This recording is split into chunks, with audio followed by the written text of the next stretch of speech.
Hi friends, welcome to TM. நான் உங்கள் Uma. So இந்த வீடியோ பத்தி நம்ம என்ன பார்க்க போறோம் அப்படினா ரீசனிங் PYQ சீரிஸ்ல கிளாஸ் 7 தான் பார்க்க போறோம். So இதுக்கு முன்னாடியே பாத்தீங்கன்னா 6 கிளாसेस இதுல நம்ம கம்ப்ளீட் பண்ணியாச்சு. அந்த 6மே பாத்தீங்கன்னா ரீசனிங் PYQ சீரிஸ் அப்படிங்கற பிளேலிஸ்ட்ல இருக்கு. ஓகேங்களா? So அத பார்க்காதவங்க அதையும் பாருங்க. இதுக்கு அப்புறம் வரப்போற அந்த கிளாसेस எல்லாத்தையும் கண்டினியூ பண்ணிக்கோங்க. இதே மாதிரி பாத்தீங்கன்னா நம்ம மேத்ஸ் PYQ சீரிஸும் நடத்திட்டு வரோம். So அதுலயும் நம்ம 7 கிளாसेस கம்ப்ளீட் பண்ணியாச்சு. So அதையும் நீங்க ஃபாலோ பண்ணிக்கலாம். இது போக பாத்தீங்க அப்படினா குரூப் 4க்கு நியூ சிலபஸ் சேஞ்ச் பண்ணிருக்காங்க இல்லையா? So அதுல வரக்கூடிய திருக்குறள் சம்பந்தமானது அதுக்கப்புறம் அறநூல்கள் சம்பந்தமான கிளாसेस எல்லாமே போய்கிட்டு இருக்கு. சோ நீங்க அதையும் ஃபாலோ பண்ணிக்கலாம். மேத்ஸ் பொறுத்த வரைக்கும் எந்த ஒரு சேஞ்சஸுமே இல்ல. சோ மேத்ஸ்ல இருக்க எல்லா டாபிக் ஓகேங்களா? சோ எந்தெந்த டாபிக் எக்ஸாமுக்கு படிக்கணுமோ அந்த எல்லா டாபிக்கான கிளாसेस ஆல்ரெடி எல்லா மாடலும் கம்பைன் பண்ணி நம்ம ஆல்ரெடி நடத்தியாச்சு. சோ அதையும் நீங்க ஃபாலோ பண்ணிக்கலாம். ஓகேங்களா? சோ இப்போ நம்ம கிளாஸ்க்குள்ள போலாம். சோ வீடியோவை ஸ்கிப் பண்ணாம கடைசி வரைக்கும் பாருங்க. அப்பதான் என்னென்ன இன்ஃபர்மேஷன் இருக்கு, எப்படி வந்தா எப்படி அப்ரோச் பண்ணணும் அப்படிங்கிற ஐடியா உங்களுக்கு தெளிவா கிடைக்கும். ஒவ்வொன்றுமே டிஃப்ரெண்டா இருக்கும். டிஃப்ரெண்ட் டாபிக்ல இருந்து டிஃப்ரெண்ட் டைப்ல இருந்து உங்களுக்கு கேள்விகள் இருக்கும். பார்க்கலாமா? பாருங்க, கொடுக்கப்பட்ட காகிதத்தை மடித்தால் கீழ்கண்ட எந்த கனசதுரத்தை உருவாக்க முடியாது. இதை வந்து ஓப்பன் ஃபிகர் அப்படின்னு சொல்லுவாங்க. ஓகேங்களா? இந்த மாதிரி ஓப்பன் ஃபிகரா உங்களுக்கு வந்து பகடையை விரிச்சு வச்சுட்டாங்க. அதை வந்து மடிச்சோம் அப்படின்னா நமக்கு கனசதுரம் ஒரு பகடை மாதிரி கிடைக்கும் அப்படின்னு சொல்லுவாங்க. சோ இங்க பாருங்க, இப்போ இந்த மாதிரி ஓப்பன் ஃபிகர் வந்துருச்சு அப்படின்னா ஒன்னு விட்டு ஒண்ணு பாருங்க. இதை எடுத்தோம் அப்படின்னா இதை விட்டுட்டு அடுத்து எடுத்துக்கணும். அதுதான் ஆப்போசிட். அதே மாதிரி இதை எடுத்தோம்னா இதை விட்டுட்டு இதை எடுத்துக்கணும். 3க்கு 8 ஆப்போசிட். அடுத்து இதை எடுத்தோம்னா இதை விட்டுட்டு இதை எடுத்துடணும். சோ 7க்கு 4 ஆப்போசிட். ஒன்னு விட்டு ஒன்னு எடுத்தோம் அப்படின்னா அது ஆப்போசிட் சைடா வரும். சோ கேள்வி முடியாது அப்படின்னு கேட்டிருக்கிறதால என்ன அப்படின்னா இங்க 3 ஃபேஸஸ் நம்ம பாக்குறோம் இல்லையா? 3 ஃபேஸஸுமே அட்ஜசன்ட் சைடா தான் இருக்கும், ஆப்போசிட் சைடு வராது. அதாவது இப்போ ஏ ஒரு இந்த இடத்துல இந்த ஃபேஸ்ல ஏ வந்திருக்கு அப்படின்னா இந்த இடத்துல 6 அப்படிங்கிறது வரக்கூடாது. ஏன்னா 6னா ஆப்போசிட் சைடு இந்த சைடு வந்துடும். ஓகேவா? அதே மாதிரி 7 வந்திருக்குன்னா 7ஓட ஆப்போசிட் சைடு 4 கீழே தான் போகணும், இங்க வரக்கூடாது. அப்ப இது வராது. அடுத்து பாத்தீங்கன்னா ஏக்கு கீழே இந்த இடத்துல 6 வந்துருச்சா வராது. அதே மாதிரி இது வந்துருச்சா வராது. புரியுதுங்களா? சோ ஒரு சைடு இருக்கு அப்படின்னா அதோட ஆப்போசிட் சைடு நமக்கு கண்ணுக்கு தெரியாது. அதாவது ஏ 3 8 3 7 வந்துருச்சுன்னா 6 8 4 தெரியக்கூடாது. ஓகேங்களா? சோ ஒரு சைடு வருது அப்படின்னா அதுக்கான ஆப்போசிட் சைடு கண்ணுக்கு தெரியக்கூடாது. அந்த மாதிரிதான் வரும். அதே மாதிரி இங்க பாருங்க 3க்கு 8 ஆப்போசிட், அப்ப இதுவும் வராது. அப்ப அவங்க கொடுத்துருக்கிறது எது முடியாதுன்னு கேட்டிருக்காங்க. அப்ப எதுவுமே முடியாது. ஆப்ஷன் ஏ தான் ஆன்சர். ஓகேவா? 1 2 3 4 எதுவுமே அந்த இடத்துல ஃபார்ம் ஆகாது. ஏன்னா அட்ஜசன்ட் சைடு மட்டும்தான் கண்ணுக்கு தெரியும். அதுக்கான ஆப்போசிட் சைடு நம்ம கண்ணுக்கு தெரியாது. ஓகேவா? அடுத்த கேள்வி பார்க்கலாமா? பாருங்க, ஒரு அணிவகுப்பில் ஒரு வரிசையில் 7 பேர் நிற்கிறார்கள். Q ஆனவர் 6க்கு இடப்புறமாகவும் Pக்கு வலப்புறமாகவும் நிற்கிறார். O ஆனவர் Nக்கு வலப்புறமாகவும் Pக்கு இடப்புறமாகவும் நிற்கிறார். இவ்வாறே S ஆனவர் 6க்கு வலப்புறமாகவும் Pக்கு இடப்புறமாகவும் நிற்கிறார்.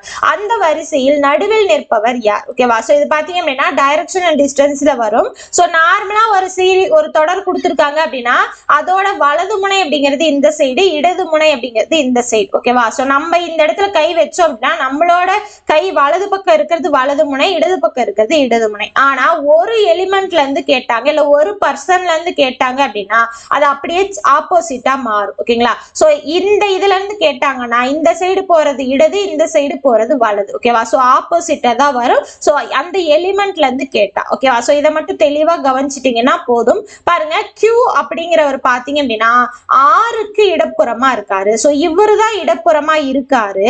6 எங்க இருக்கணும்? அப்போ இங்க இருக்கணும். ஏன்னா 6க்கு இடப்புறம் அப்படிங்கும் போது இப்படிதான் வரும் இல்லையா? சோ Pக்கு வலதுபுறம். P எங்க இருக்கணும்? இங்க இருக்கணும். அப்பதான் Pக்கு வலதுபுறமா இவர் வர. இது இடது, இது வலது. அடுத்து என்ன கொடுத்திருக்காங்க பாருங்க, O ஆனவர் Nக்கு வலப்புறமாகவும் Pக்கு இடப்புறமாகும். Pக்கு ஆல்ரெடி வலதுபுறம் எழுதியாச்சு. சோ இடதுபுறம் O அப்படின்ட்டாங்க. சோ இது இடது. கரெக்டா? இவரோட இன்னொரு பக்கம் யார் இருக்கா? Nக்கு வலப்புறமா. அப்ப Nக்கு வலப்புறமா பாத்தீங்கன்னா O இருக்காரு. அடுத்து இவ்வாறு S ஆனவர் 6க்கு வலப்புறமாகவும், 6ஓட வலப்புறம் எது? இந்த சைடு. கரெக்டா? இந்த இடத்துல S இருக்காங்க. Tக்கு இடப்புறமாகும். அப்ப T இங்கதான் இருக்கணும். Tக்கு இடப்புறமா. புரியுதுங்களா? அந்த எலிமெண்ட்ல இருந்து வலது இடதுன்னு கேட்டா அப்ப மாறும். தெளிவா கவனிச்சுக்கணும். இப்ப இந்த வரிசையில நடுவுல நிக்கிறது யாரு அப்படின்னா இந்த கடைசி, இந்த கடைசி, இந்த கடைசி, இந்த கடைசி, இந்த கடைசி, இந்த கடைசி அடிச்சிருங்க. சென்டரா யாரு இருக்கா? Q தான் இருக்காரு. புரியுதுங்களா? அவங்க கொடுத்துருக்க அந்த டைரக்ஷன் தான் ரொம்ப ரொம்ப முக்கியம். டைரக்ஷனை போட்டீங்கன்னா ரொம்ப ஈஸியா போட்டுடலாம். ஓகேவா? அடுத்த கேள்வி பாருங்க. இது வந்து போர்ட் மாஸ் ரூல், பிட் மாஸ் ரூல் எப்படி வேணா சொல்லலாம். ஓகேங்களா? சோ பயன்படுத்தி சரியான குறியீட்டை நம்ம இந்த இடத்துல நிரப்பணும். ஓகேவா? சோ ஃபர்ஸ்ட் என்ன பண்ணிக்கலாம், நான் பிளஸ் மைனஸ்ன்னு வச்சுக்கிறேன். ஏன்னா பிட் மாஸ் அப்படிங்கிறது என்ன அப்படின்னா, பின்னா பாத்தீங்கன்னா பிராக்கெட்ஸ். ஓகேவா? இதுவே I அப்படின்னா இண்டிசஸ்னு வரும். Dனா டிவிஷன், Mனா மல்டிப்ளிகேஷன், Aனா அடிஷன், Sனா சப்ட்ராக்ஷன். இந்த இடத்துல ஐக்கு பதிலா ஓன்னு நம்ம முதல்ல படிச்சுட்டு இருந்தோம். ஓகேங்களா? ஸோ போர்ட் மாஸ். இப்போ நியூ புக்ல பாத்தீங்கன்னா உங்களுக்கு பிட் மாஸ் தான் இருக்கு. ஓகேங்களா? ஸோ போர்ட் மாஸ் ரூல் அப்படின்னு சொல்லுவாங்க. ஒரு சீரீஸ் கொடுத்துருக்காங்க அப்படின்னா இந்த ஆர்டர்ல தான் நம்ம சால்வ் பண்ணிட்டு போகணும்னு அர்த்தம். ஓகேங்களா? ஸோ நம்ம என்ன பண்ணிக்கலாம், இந்த இடத்துல ஃபர்ஸ்ட் ரெண்டு ஒரு மாதிரியும் அடுத்த ரெண்டு ஒரு மாதிரியும் செக் பண்ணலாம். ஸோ ஃபர்ஸ்ட் இந்த இடத்துல சிம்பிள் என்ன வரணும்னு தெரியணும். இந்த சிம்பிள் எனக்கு தெரியல, அதனால அதை அப்படியே வச்சுக்கிறேன். இதை மட்டும் சால்வ் பண்றேன். பாருங்க 2 இந்த இடத்துல ஃபர்ஸ்ட் பிளஸ்ன்னு போட்டேன் அப்படின்னா 6 - 12 டிவைடட் பை 4 + 2. ஓகேங்களா? இதோட வேல்யூ 10ன்னு வரணும் அப்படின்னு சொல்றாங்க. வேகமா செக் பண்ணிக்கலாம். பாருங்க எப்பயுமே பிராக்கெட் தான் ஃபர்ஸ்ட், பிட் மாஸ்ல பிராக்கெட் தான் ஃபர்ஸ்ட். இதை தான் சால்வ் பண்ணணும். அப்ப மீதி எல்லாமே அப்படியே வரும். ஓகேவா? சோ என்ன ஆகும், 6ன்னு ஆகும். இப்போ அதுக்கு அடுத்து என்ன, டிவிஷன் தான். அப்ப 2 + 6 மைனஸ் இது என்ன ஆகும், 2ன்னு ஆகும். சோ இது 2 அடிஞ்சிரும், 6ன்னு கிடைக்கும். நமக்கு 10ன்னு தான் வரணும். அப்ப இது தவறு. ஓகேவா? சோ ரொம்ப குயிக்கா போட்டுடலாம். அடுத்து பாருங்க மைனஸ்ன்னு போடணும். சோ 2 - 6 - 12. சோ இந்த இடத்துல பாருங்க இந்த இதுதான் இல்லையா, சோ இது வரைக்கும் எடுத்துக்கலாம். இந்த இடம் வரைக்கும் நம்ம முடிச்சுட்டு இந்த இடம் இருக்கு இல்லையா, சோ இந்த இடத்துல மட்டும் சப்ஸ்டிட்யூட் பண்ணுங்க, ஈஸியா போட்டுடலாம். பாருங்க 2 - 6 - 2. சோ -6ன்னு கிடைக்கும். அப்ப இதுவும் வராது. அப்ப ஆப்ஷன் பியும் இல்ல. அடுத்து பாருங்க சி. ஓகேவா? சோ சி எடுக்கலாம். எதுக்காக எடுக்கலாம் அப்படின்னா இந்த இடத்துல டிவிஷன் வரைக்கும் இருக்கு இல்லையா, அப்ப டிவிஷனுக்கு அப்புறம் தான் நமக்கு வந்து மல்டிப்ளிகேஷன் வரும் அப்படிங்கறதால சோ 2 × 6 - 2 வரைக்கும் எடுக்கலாம். இது என்னது, 12 - 2 10ன்னு கிடைக்குது. சோ இதுக்கான ஆன்சர் மல்டிப்ளிகேஷன். ஓகேங்களா? சோ புரியுதுங்களா எதுக்காக இந்த ஸ்டெப்ல மட்டும் சப்ஸ்டிட்யூட் பண்ணேன் அப்படின்னா, ஏன்னா பிராக்கெட் வந்துருச்சு, அதுக்கப்புறம் டிவிஷனுக்கு அப்புறம் தான் மல்டிப்ளிகேஷன். முன்னாடி இருந்தாலுமே நம்ம அதை செய்ய முடியாது. அதனாலதான் இந்த இடத்துல மட்டும் சப்ஸ்டிட்யூட் பண்ணேன். ஒருவேளை வேற ஏதாவது கொடுத்திருந்தாங்க, ஸ்கொயர் ரூட் கொடுத்திருந்தாங்க, பவர் கொடுத்திருந்தாங்க, இல்ல வந்து டிவிஷன் கொடுத்திருந்தாங்க அப்படின்னா நம்ம ஃபர்ஸ்ட் இதை சப்ஸ்டிட்யூட் பண்ணிட்டு இந்த இடத்துல சப்ஸ்டிட்யூட் பண்ணிட்டு தான் நம்ம செக் பண்ணணும். இப்போ இந்த இடம் எல்லாமே சின்னதுதான், அதை விட அதுக்கு அடுத்து செய்ய வேண்டிய கடைநிலையில தான் இருக்கு அப்படிங்கறதால நம்ம என்ன பண்ணிட்டோம், இந்த ஸ்டெப்ல சப்ஸ்டிட்யூட் பண்ணி ஈஸியா கண்டுபிடிச்சிட்டோம். இது எல்லாமே சிம்பிள் பண்றதுதான். ஒரு கொஸ்டினை ரொம்ப பெருசா போட்டு நம்ம ரொம்ப குழப்பிக்கிறதுக்கு பதிலா ரொம்ப சிம்பிளிஃபை பண்ணிட்டீங்க அப்படின்னா ரொம்ப ஈஸியா போட முடியும். ஓகேவா? சோ இதுக்கான ஆன்சர் ஆப்ஷன் சி, மல்டிப்ளிகேஷன் தான். ஓகேவா? அடுத்து பார்க்கலாமா? அடுத்து பாருங்க, M என்பவர் N இன் மகள், N இன் மகன் O மற்றும் O P இன் அப்பா ஆவார். P மற்றும் N இன் தொடர்பு என்ன? ஓகேங்களா? சோ இது பாத்தீங்கன்னா ரிலேஷன்ஷிப் கான்செப்ட் அப்படிங்கிறது பிளட் ரிலேஷன் அப்படின்னு சொல்லலாம். சோ பாருங்க M என்பவர், இப்போ M இருக்காரு அப்படின்னா அவரு யாரோட மகன் பாத்தீங்கன்னா N இன் மகள். ஓகேங்களா? சோ N இருக்காரு அப்படின்னா N-ஓட மகள் தான் M. ஓகேவா?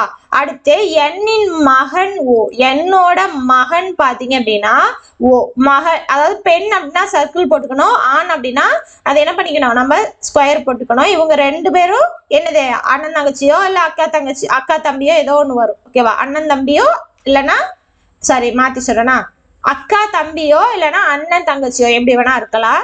அடுத்து பாருங்க மற்றும் O P இன் அப்பா ஆவார். O இருக்காரு இல்லையா, O பாத்தீங்க அப்படின்னா P-ஓட அப்பா.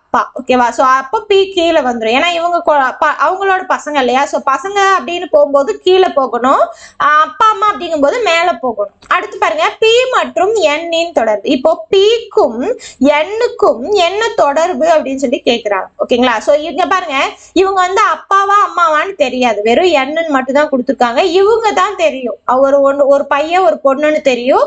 அவங்களோட ஏதோ ஒண்ணு பையனோ பொண்ணோ கொடுத்துருக்காங்க. பட் நமக்கு என்ன வேணும் பாருங்க, ஒண்ணு பேரம்பேத்தி இல்ல தாத்தா பாட்டின்னு கொடுத்துருந்தாங்கன்னா நம்ம சூஸ் பண்ணிக்கலாம். பாருங்க பாட்டி இருக்கு, அம்மா வராது, அத்தை வராது, சகோதரி வராது, அப்ப பாட்டி தான் வரும். ஓகேங்களா? இதுவே தாத்தா கொடுத்தாலும் தாத்தா ஆன்சர் கரெக்ட் தான், ஏன்னா இது ஆண் பாலா பெண் பாலா நமக்கு தெரியாது. ஒருவேளை இந்த தாத்தா பாட்டியே கொடுக்காம பேரம் பேத்தின்னு கொடுத்திருந்தாலும் நம்ம டிக் அடிக்கலாம், ஏன்னா 2 பேருக்கு உள்ள தொடர்பு தான் இங்க. ஓகேவா? புரியுதுங்களா? அடுத்து பார்க்கலாமா? அடுத்து பாருங்க கடைசி கேள்வி. பிரவீன் சமீபத்தில் வாங்கிய புதிய இருசக்கர வாகனத்தின் பதிவு எண்ணை பெற்றார். இங்கு அதன் கண்ணாடி பிரதிபலிப்பு கொடுக்கப்பட்டுள்ளது. சரியான பதிவு எண்ணிற்குரிய கண்ணாடி பிரதிபலிப்பினை காண்பீங்களா? So mirror image. சோ ரொம்ப ஈஸியானது. என்ன பண்ணுங்க, ரொம்ப ஈஸியா ஷார்ட்கட் ஒன்று சொல்றேன் பாருங்க. இந்த நம்பரை ஒரு பேப்பர்ல அச்சா எழுதுங்க. இப்ப நோட்ல காப்பி பண்ணிட்டு இருக்கீங்களே, அந்த நோட்லயே இதை அச்சா எழுதிட்டு அப்படியே இதை திருப்பி பாருங்க. திருப்பி பாத்தீங்கன்னா என்ன வருதோ அதுதான் ஆன்சர். ஓகேவா? சோ இந்த மாதிரியும் போடலாம். இதுதான் பெட்டர் லெட்டர் ரொம்ப ரொம்ப ஸ்பீடா போடக்கூடிய விஷயம்.